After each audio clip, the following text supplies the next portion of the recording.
La législature suprême a adopté une série de lois, de rapports d'activité et de plans de budget. Ensuite, le président a fait un discours. Il a ouvert son discours avec un message d'humilité. C'est une tâche noble et une grande responsabilité que de servir comme président de la République populaire de Chine.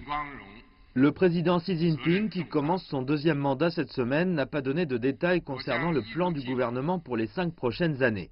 À la place, il a choisi de se concentrer sur les fondations de l'avenir de la Chine, c'est-à-dire son passé.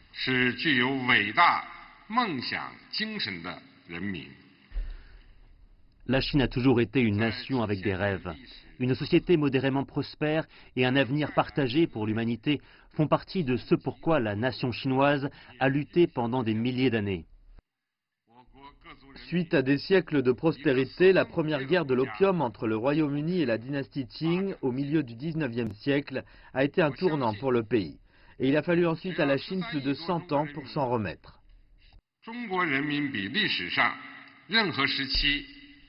Aujourd'hui, plus que jamais, le peuple chinois est plus près de son rêve et nous sommes confiants dans la capacité de revitalisation de la nation chinoise. Ces 40 dernières années, la Chine s'est sortie de la pauvreté pour devenir une nation industrialisée et la deuxième économie du monde. La semaine dernière, la PN a passé une série d'amendements à la constitution chinoise, parmi eux des articles qui assurent la continuité de la direction et une commission de supervision plus indépendante pour lutter contre la corruption.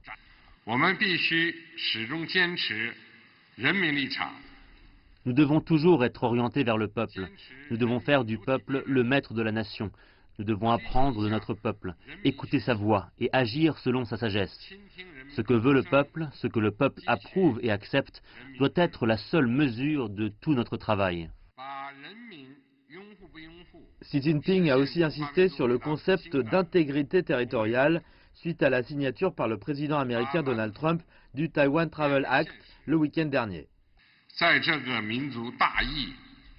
Nous devons sauvegarder la souveraineté et l'intégrité territoriale du pays et réaliser la pleine unification de la mère patrie. C'est l'aspiration de tout le peuple chinois et c'est aussi en ligne avec les intérêts fondamentaux de la nation chinoise. Toute action visant à séparer le pays est vouée à l'échec.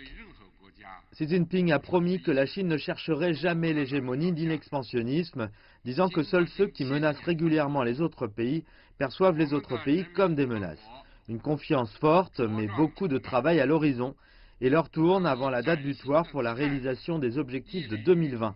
Le gouvernement a essentiellement 3 ans pour éradiquer la pauvreté, fournir un accès à Internet à toute la nation et créer une société de moyenne aisance pour tous.